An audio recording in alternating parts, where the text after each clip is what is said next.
morning. Morning. Morning. Good morning.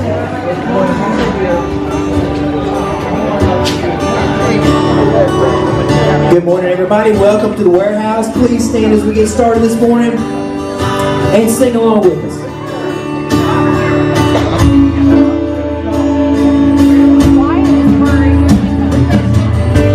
I'm found in your name, the power to save. With only a whisper, the mountains shake.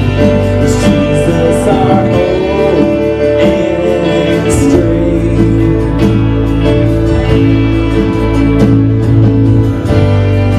You made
justice run like a river. Let worship turn into revival. Lord, lead us back to you. When you move, the outcasts find a family.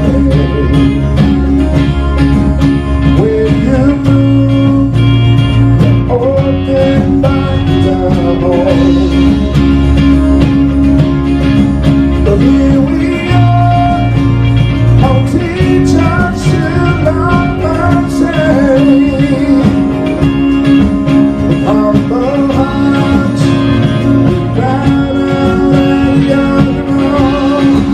Oh, so come, move, let justice run like a river. Let worship turn into revival. Lord, lead us back to you. Oh, so come, move, let justice run like a river. Let worship turn into revival. Lord, lead us back to you. King of our generation, let every tongue and nation surrender unto you alone. King of our generations, let every tongue and nation surrender unto you alone. Oh, so come, move, let justice run like a river. Let worship turn into revival. Lord, lead us back to you. Oh, so come, move, let justice run like a river. Let worship turn into revival. Lord, lead us back to you.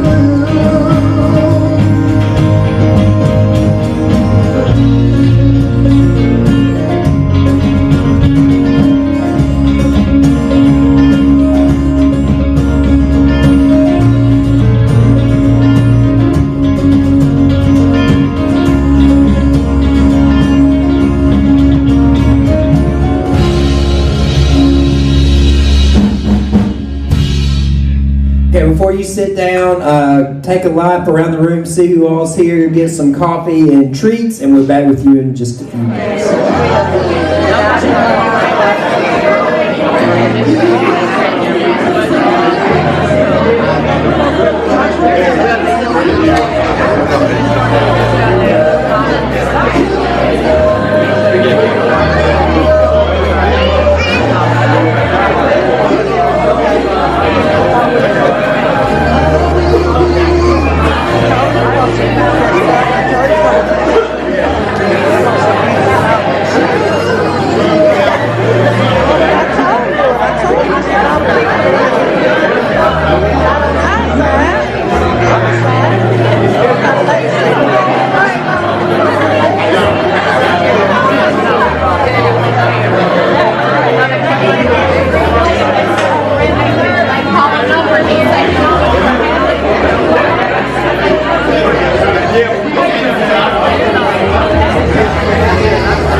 back to your seats.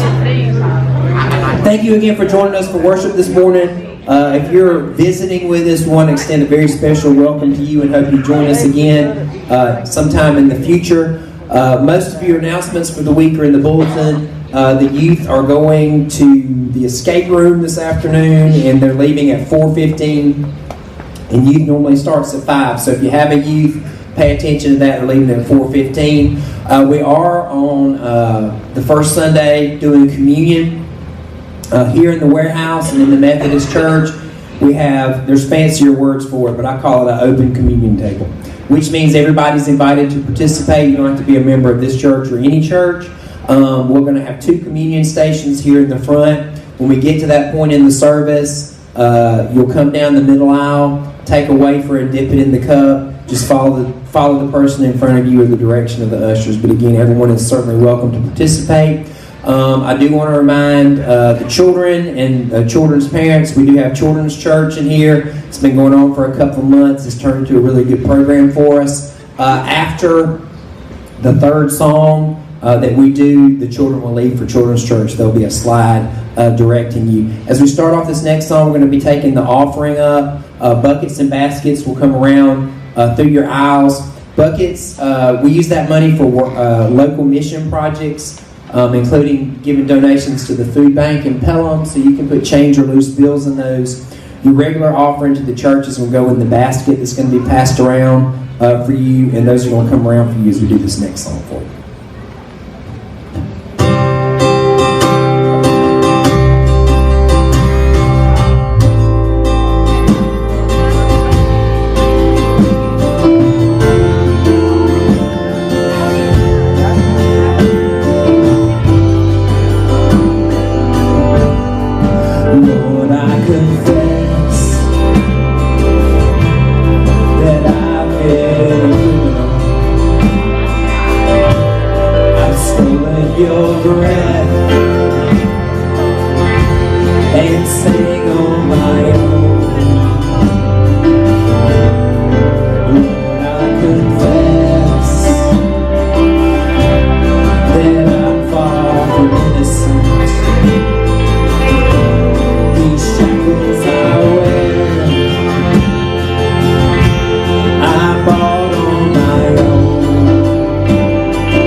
This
can be seated for us. Thank you. Good morning, all you beautiful people. Can you hear me? Is my mic on? Well, it's like I say, am I hot? That's why I forgot something.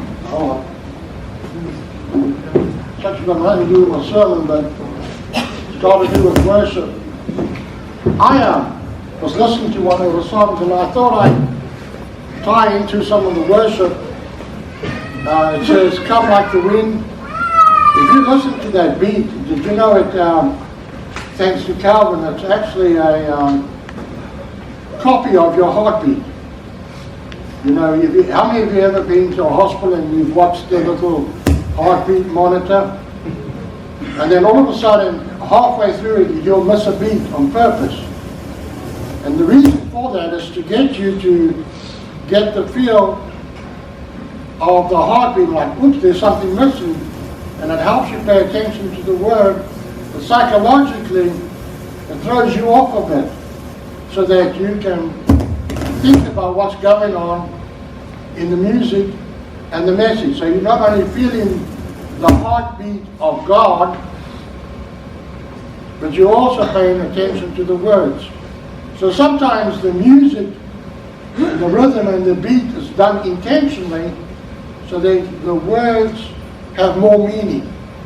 Now, I would have never known that, except the person that taught me that is the same person that led me to the Lord, Stuart Bernardi. And if you want to know what he looks like, go to my Facebook page, look up Stuart Bernardi, and you'll find him there. He was my friend in the military. In the military, everybody has one friend that has your back.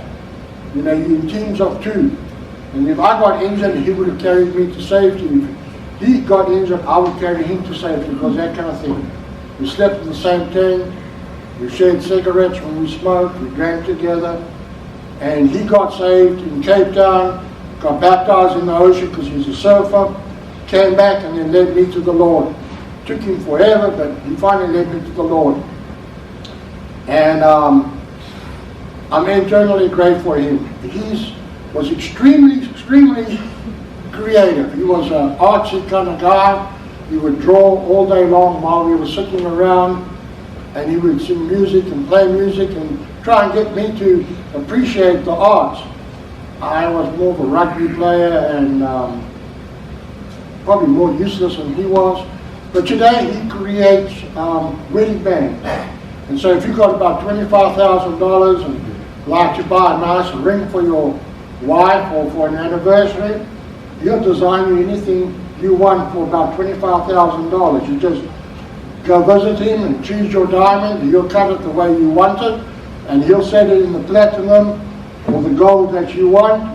And it's about my price range, so I just look at what he makes and go, that's awesome. But he's very good at what he does. Anyway, that's true. But out of that, I like to share with you this morning that experience that happened to me, and it's based on John chapter 3, verse 1 through 13, where Nicodemus goes to Jesus. Nicodemus is a Pharisee, and he goes to Jesus in the middle of the night and says, help me understand miracles. Kind of teach me, Jesus. Now, some people think he went in the middle of the night because he was scared and he didn't want to be the other Pharisees to know what he was going through. And that might be true. But some people think he went in the middle of the night because he wanted Jesus' undivided attention. And he really wanted to know about miracles. I like the second explanation. He went there because he wanted to know. He'd seen Jesus heal people. He'd seen Jesus raise people from the dead. And he wanted to get to the bottom of this. His whole life, he'd been trying to get close to God by keeping rules. His whole life, he tried to be a good person. How many of you try to be a good person? Me. I tried it. And I'm telling you up front, I suck at being a good person. I'm terrible. If you don't believe me, ask my kids. They will tell you. And if you don't believe him, ask my wife.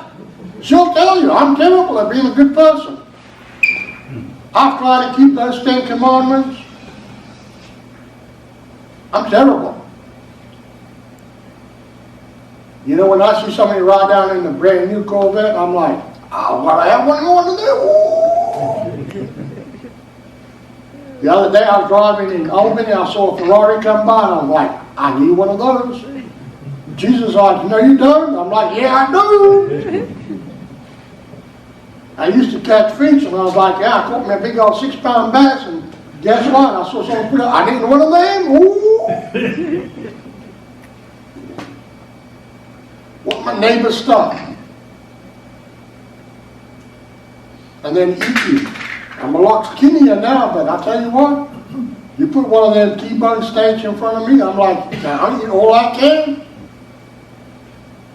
You know, gluttony? And there was a time, that's why I don't drink anymore. You know, they say you can have one drink from a bottle of whiskey and you'll be all right. Well, for me, one drink is you start at the top, and when you get to the bottom, you squeeze up as much as you can. I like my whiskey, and I could drink all of it. 2 drinks for me was 2 bottles of whiskey. I used to drink a little bit of beer, all 24 of them. I never worried about, you know when you get drunk, you know, what's it, the legal rate is what, 80% when you pickle a mosquito? So now I'm terrible at keeping rules. And even at the best, when I tried to be a good person, I found out I was terrible. I never murdered anybody, but I sure wish I could. You know, if you have hatred in your heart, you better murder them. I never said anything bad about people, but I sure know how to gossip.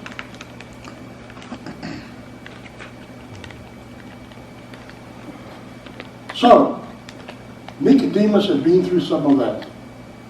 And he knew he couldn't be a good person. And he saw Jesus come along and do some awesome stuff. Now, I've never been able to raise the dead, except maybe about 12 o'clock on a Sunday morning. I thought it was a good joke, but anyway. At least you smile. As a Methodist, that's pretty good. Now, Pentecostal church, we've been running the aisles. And so, just like Nicodemus, I wanted to get to the bottom of this. In my life, I have seen some people talk about this born-again experience as if it's self-actualization. You know, you go to a therapist and you get to know all about yourself and you talk your way through and then you become born again. I'm not sure that's what it's about. I had one preacher, I'm not going to say where, in South Carolina.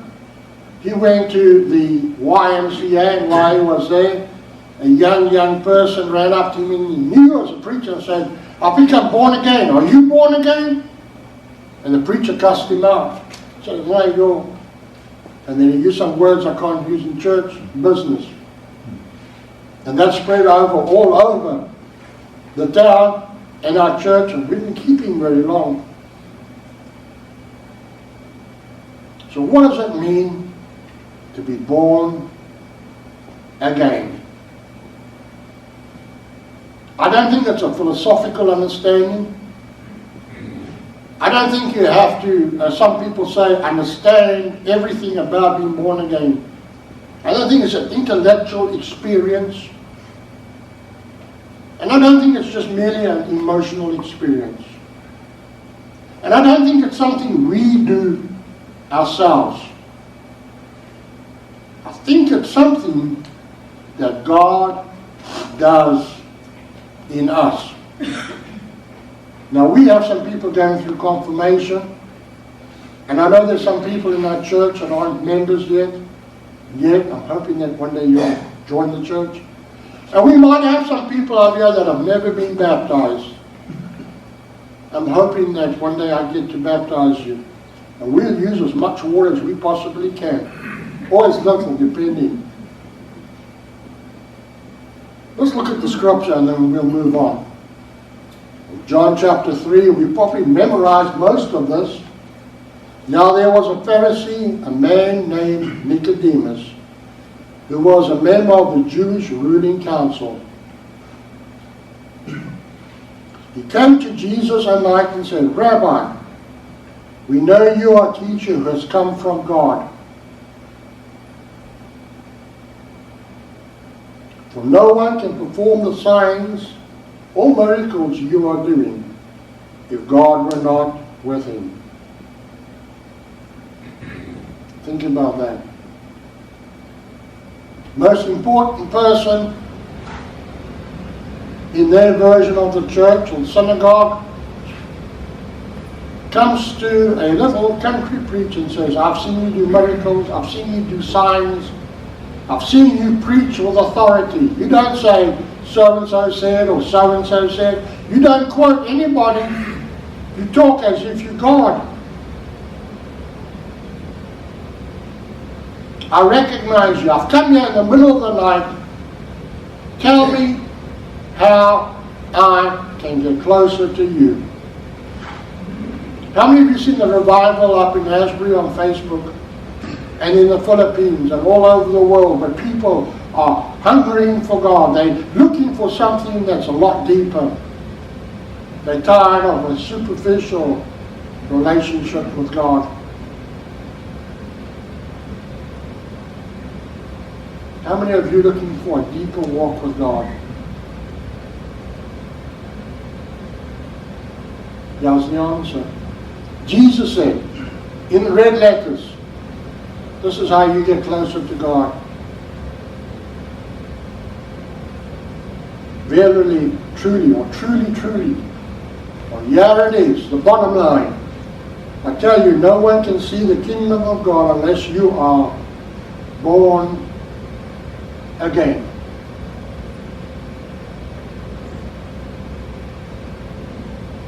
I once asked one of my friends, Matt, completely opposite in theology. Well, maybe not. We're both Methodists, but I thought I was big on grace. He was even bigger. I said to him one day, are you born again? And we were in a lecture study, and he said, yes, Peter, he was a little bit offended too, but he said, I am born again. I was born again. I am being born again. And I will continue to be born again till I go to heaven. For him it was a lifelong experience of being renewed by the Spirit of God. That God came into his body.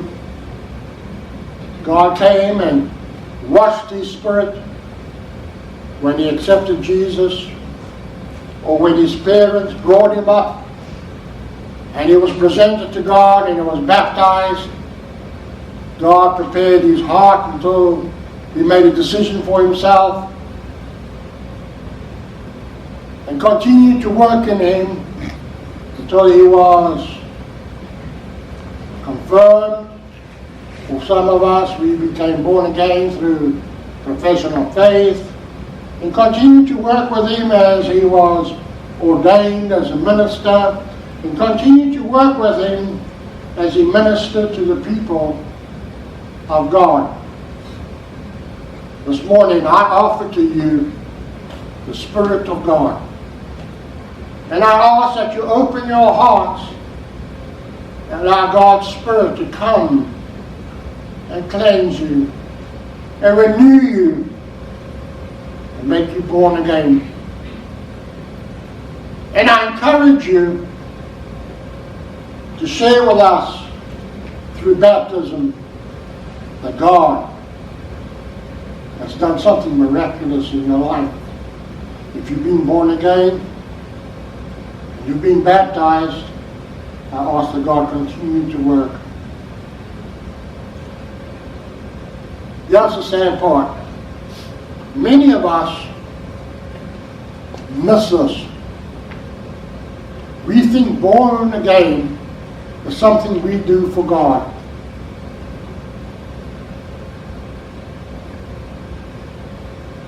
We cannot save ourselves.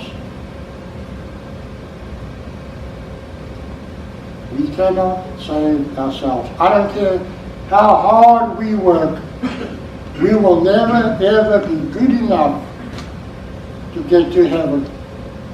We will always mess up. I'm a walking, talking example. Forget it. Give that up.